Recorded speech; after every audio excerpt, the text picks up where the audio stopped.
Drew has just called Bill Powell a foundation building or foundational figure in North Carolina history and its interpretation. I want to invite to the stage now Rob Clay, who is a philosophy major graduating here this spring. Yesterday afternoon at the Chancellor's Award ceremony, this young man from Durham won the William S. Powell Award, and I want him to tell you why we recognized him.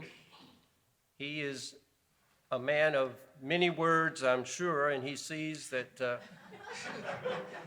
we've given him the lectern. I met him yesterday for the first time when we attended the award ceremony. And for those of you who remember Professor Powell or are interested in his legacy, there's a new plaque here, and the student name at the bottom, having won the award this year, is Rob Clay. So tell these people about yourself. Hi. Thank you. Thank you. So over the last year, I was selected as a Zeitlo Fellow. So I've been researching healthcare reform in the United States. It's an issue that I'm quite passionate about. I myself got quite sick a few years ago, and was left with an enormous bill afterwards, and it brought my attention to just how flawed our healthcare system actually is. And I'm thankful for my experience simply because if I would not have had my experience, I'm not sure that I would have been aware of the problem, even though I had already been working in healthcare for quite some time. But with my eyes opened, I began to see, exactly how big of an issue it was, and I felt like I wanted to try to help tackle it or try to improve as much as I can. So over the last year, I've been researching healthcare reform with Dr. Oberlander here at UNC, trying to understand the healthcare system or DIS system that we have. And looking at Medicare reform, trying to figure out how we can make Medicare more accessible and understandable to the common man, as well as healthcare consolidation. We've been making podcasts that are trying to make the issues of insurance more accessible to people who may be deterred by the sheer complexity of our healthcare system just generally.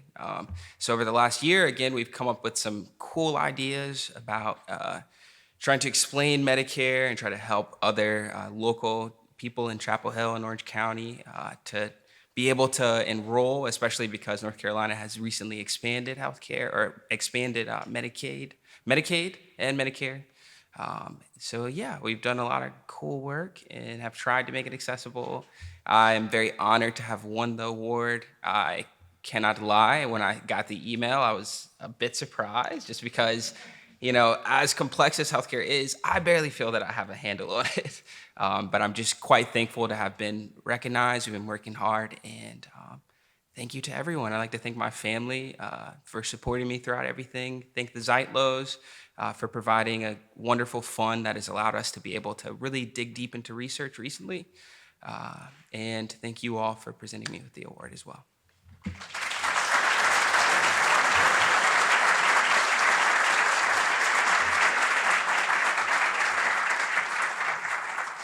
The award he received yesterday included a copy of Professor Powell's Illustrated History of the First State University. It's a big book, and in that book was a check for several $100s that goes along with the award, and then to have his name engraved on this plaque that honors people like him, if there are people like him, in the recent graduate classes here in Chapel Hill. He told us yesterday when Kopi and I went to meet him and to be present when he was honored that he has a dilemma.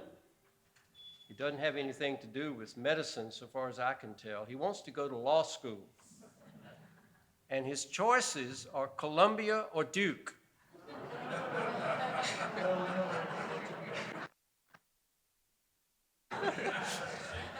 They're mumbling about something.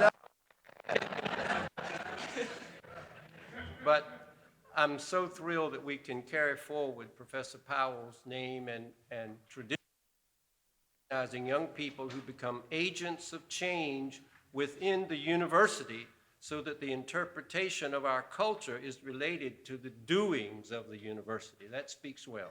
Congratulations, young man.